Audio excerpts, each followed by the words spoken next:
Pour cette 29e édition, le Burkina est dignement représenté pour les Talons d'Or de Nyenenga avec Katanga ou la danse des scorpions de Dani Kouyaté et les Invertueuses de Chloé Aïcha Boro. Deux films long métrage à la conquête de l'Étalon d'Or de Nyenenga 2025. Les réalisateurs à travers ces films démontrent les réalités complexes de notre époque. Gloria Balo.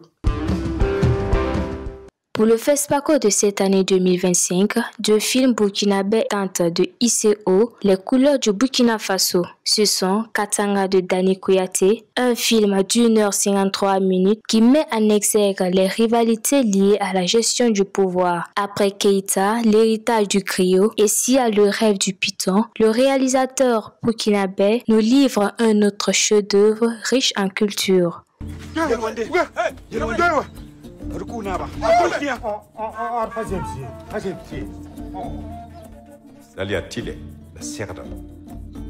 À travers ces scénarios, Dani Kouyaté dépeint la fragilité de la nature humaine face à la gestion du pouvoir. Alors c'est un conte politique, une adaptation de Shakespeare, Macbeth, qui traite de la relation des gens avec le pouvoir. Oui, alors il n'y a pas de message en particulier. Comme je dis souvent, nos œuvres posent des questions, ils n'apportent pas des messages, mais ils posent des questions et puis ils poussent les gens à réfléchir. Le second cheval de bataille est Les Invertueuses de Chloé Aïcha Boro, un long métrage de 96 minutes 42 secondes qui prouve la capacité de la femme à s'assumer, une lutte qu'elle mène depuis des années. Vous ne connaissez pas votre numéro? Non. Ne te mêle pas des histoires de grands.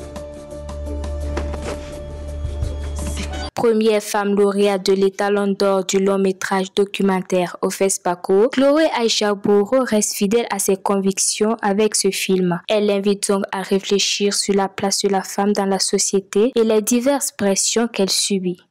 Le message, c'est de dire en 2025, il est temps de se rendre compte que nous ne sommes pas des sous-hommes.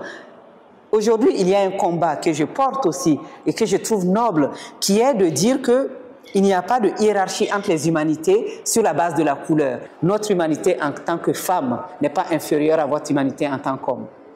28 ans après le dernier Étalon d'Or en 1997, avec Boudiam de Gaston Kaboré, un de ses films arrivera-t-il à inscrire le nom du Burkina dans le cahier d'honneur?